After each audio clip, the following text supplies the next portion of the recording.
இச்செய்தியை வழங்குபவர் Aalayam associates private limited property developers. Aalayam associates private limited, number 52, third floor, 3B, Ram Darbar, sterling road, Nungambakkam, Chennai 6,34,000.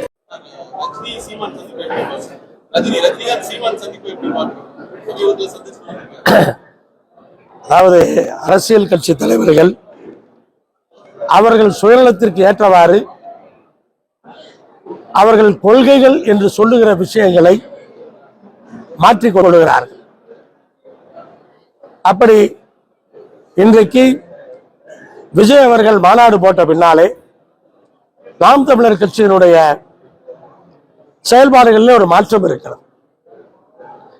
அப்படிப்பட்ட மாற்றங்களிலே ஒன்றாகத்தான் இந்த சந்திப்பை நான் பார்க்கின்றேன். ஆனால் கொள்கைகள் என்பது அவரவர் அந்த நேரத்திற்கு ஏற்றவாறு, சூழ்நிலைக்கு ஏற்றவாறு இன்றைக்கு மாறிக்கொண்டிருக்கிறது. மாறாத கொள்கை என்பது மக்களுக்கான சேவை, மக்களுக்கான ஆக்கப்பூர்வமான திட்டங்களை செயல்படுவது என்பது எந்த ஆட்சி வந்தாலும் யார் வந்தாலும் அந்த கொள்கை என்பது மாறாத கொள்கை.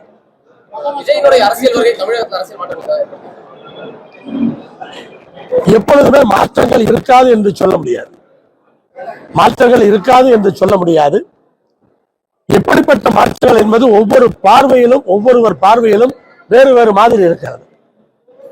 ஒவ்வொரு அரசியல் கட்சிகளும் அவர்களுடைய நிலைப்பாட்டுக்கு ஏற்றவாறு இன்றைக்கு தமிழக வெற்றி கழகத்தை மதிப்பிடுகிற அந்த சூழல் நிலவுகிறது. இன்னும் 2ஆம் கட்ட தலைவர்கள் எல்லாம் நியமிக்கப்படவில்லை. மாவட்ட செயலாளர்களே நியமிக்கப்படவில்லை. இனிமேல் தான் மாவட்ட செயலாளர்கள் நியமிக்கப் போகிறார்கள். இப்ப இருக்கிற ஒரே முகம் என்று சொன்னால் அவருடைய தலைவர் நடிகர் விஜய் அவர்கள், பொதுச் செயலாளர் ஆனந்த் அவர்கள்.